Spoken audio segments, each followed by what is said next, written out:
aussi, il ne savait pas encore que le peuple là, c'est Dieu qui vient de le faire sortir de l'Égypte. Il marchait avec Dieu. Balaam ne savait rien. Mais Balaam, il va dire, bon Balaam, pour déjà commencer à plaire à Dieu, nous allons offrir à Dieu l'offrande. On va construire l'autel, on va offrir à Dieu l'offrande pour avoir la permission de mourir ce peuple.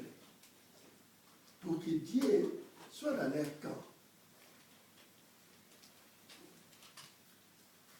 Balaam dit à Balak, tiens-toi près de l'holocauste et je m'éloignerai.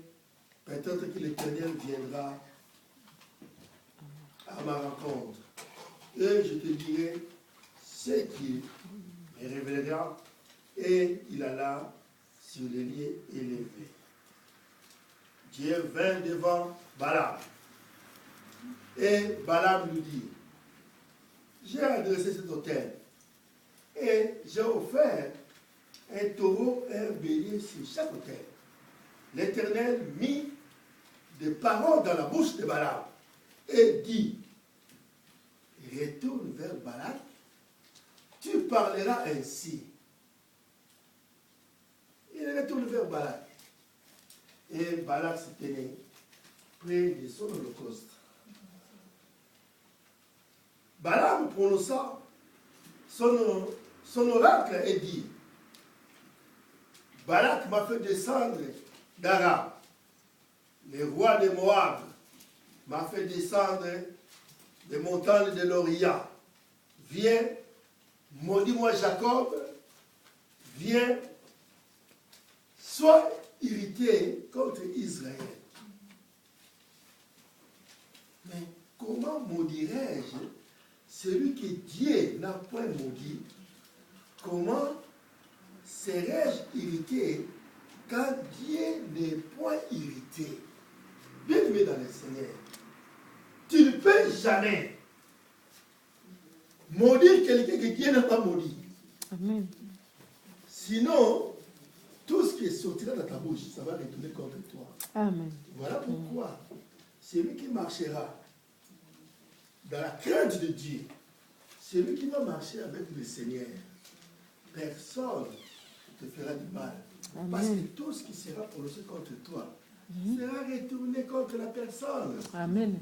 Voilà pourquoi la Bible nous dit, toute arme qui a été forgée contre nous, ça serait mis sans effet.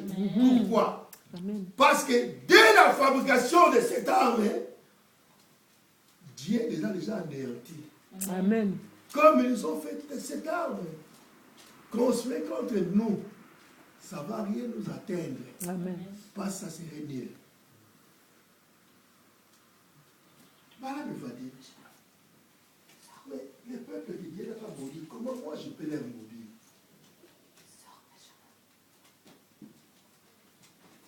Au verset 9, il dit ceci, je les vois au sommet de rocher, je les contemple du haut des collines. C'est un peuple qui a sa demeure à part. Amen. Donc Israël, c'était une nation que Dieu avait mis à part. Mais nous qui sommes avec Jésus, le Seigneur nous a mis à part. Comme Amen. Il nous a mis à part. Amen. Qui va t'atteindre? Amen. Si tu es entre les mains du Seigneur, qui viendra pour t'enlever dans les mains du Seigneur? Même Satan, il ne peut jamais approcher de Dieu pour t'enlever. Jamais. Satan nous accuse de loin. Il nous accuse pourquoi? Quand on entre dans le péché, lui, comme c'est un accusateur, attitré, il est là de loin pour dire, oh Père, il a triché ta vie.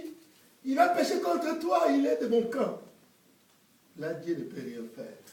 Mais si longtemps que toi, tu vas te repentir, tu Père, je péché, pardonne-moi. Seigneur, je reconnais que ce que je fais là, c'est pas bon. C'est à ce moment-là seulement Dieu va te pardonner et il va te protéger. Parce que quand Dieu te pardonne, lui seul, il a la possibilité de te prendre, de te mettre quelque part où lui, ses yeux seront vers toi. Amen. Il va fixer ses yeux vers toi pour te protéger. Amen. Voilà pourquoi, si longtemps que tu vas constater que tu as fait quelque chose qui n'a pas plu à Dieu, ouvre ta bouche. Demande à Dieu pardon. Reconnais que ce que tu as fait, c'est pas bon. Amen. Quand seulement tu vas reconnaître que la façon dont je me suis marché, je n'ai pas marché selon la volonté de Dieu. C'est là où Dieu va te pardonner. Amen. Dieu est prêt pour te pardonner tout péché que tu feras. Amen. Mais si longtemps que toi, tu vas le reconnaître, que ce que je fais là, c'est pas bon. Amen. Parce que si aujourd'hui Dieu te pardonne, demain tu le fais. Oh, tu fais. Donc tu n'as pas reconnu que ce que tu faisais là, ce n'était pas bon. Amen. Mais il faut reconnaître que non, ce que j'ai fait là, ce n'est pas mon Père, je ne le ferai plus.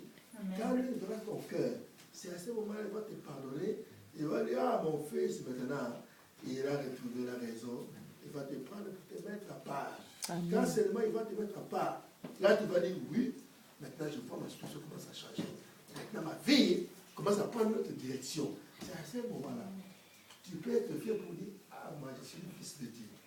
Parce qu'on est seulement fils de Dieu quand on fait sa volonté. Amen. Quand on fait la volonté de Dieu, c'est là où Dieu te dit que non, celui-là, il est mon fils.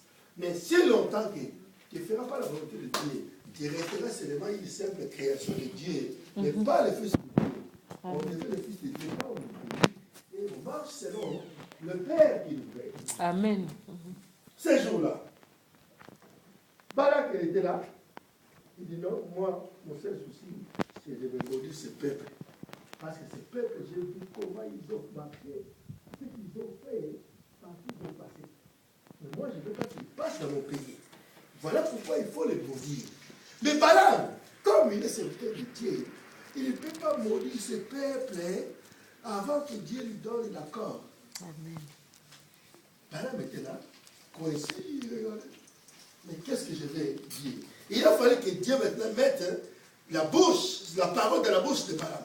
Bien-aimé dans le Seigneur, toute personne qui te maudira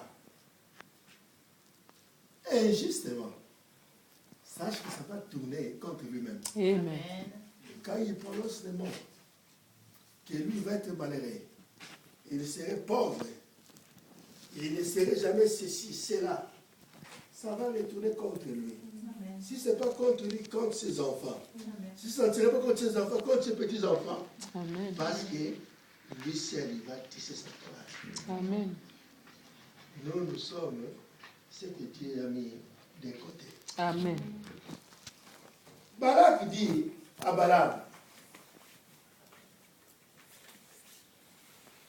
que m'as-tu fait? Au verset 11, il dit, que m'as-tu fait? Je te prie pour maudire mon ennemi. Oh, voici, tu le bénis. Mais parce que la parole qui allait sortir de la bouche de Balaam, c'était la parole de bénédiction, non de malédiction. Parce que c'était la parole de Dieu. C'était le peuple de Dieu que lui, il a envoyé Balaam pour maudire.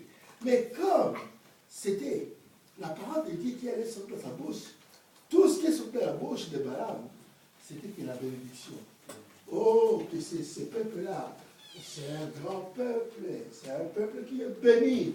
Quand il passera, il n'y a personne qui se mettra dans leur chemin. Personne ne va les arrêter. Donc, toutes les paroles qui étaient, toute la bonne parole qui sortait de la bouche de Balaam à l'égard d'Israël. Le roi Balak était là, il dit, mais moi j'étais appelé pour les maudire, toi tu les bénis. Mais non, c'était pas ça, c'était pas pour ça que moi j'étais appelé. Et il répondit et dit, n'aurais-je pas soin de dire ce que l'Éternel met dans ma bouche? Balak lui dit, viens donc avec moi dans un autre lieu, où il le verra, où tu le verras, tu n'en verras qu'une partie, tu n'en verras pas la totalité. Et de là, maudis-les-moi. Il le mena au champ de Sochim. sur le sommet